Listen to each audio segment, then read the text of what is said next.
So we're doing the same thing again, guys, just making it nice and smooth. Okay, and then we'll cut again, little twist, pop it out, back into the flower.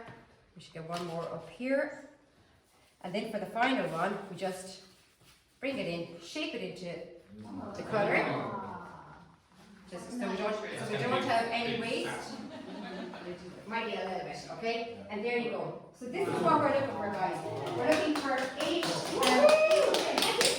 10 spoons. Just like that.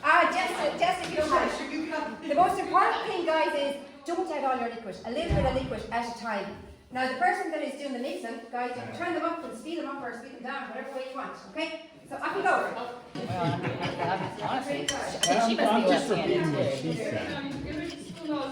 Somebody else want to do the cutting? No, you're doing great. How did I get them? Yeah. It's like city work. Yes. This guy's got cracks in him. Lovely.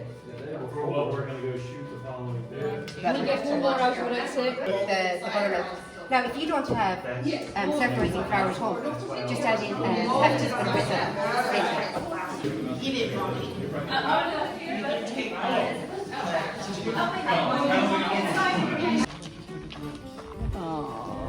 These have, at the moment, particularly yesterday when they were born, was heat. So, folks, right this way.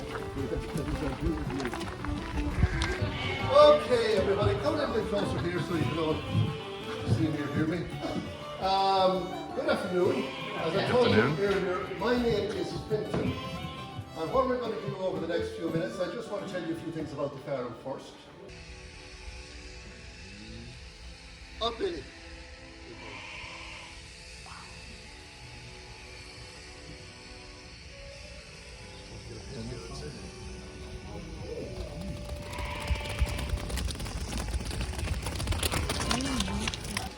The weather is so hot, the sheep are so warm, they're not going to give her much of a run. They just want to get back, they want to get in as quickly as they can. That's what a border collie does. If a border collie makes it look simple, well then the dog is quite good.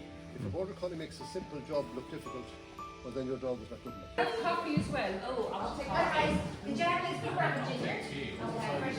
Oh, yes, it's nice. And the rhubarb and cream is even nicer.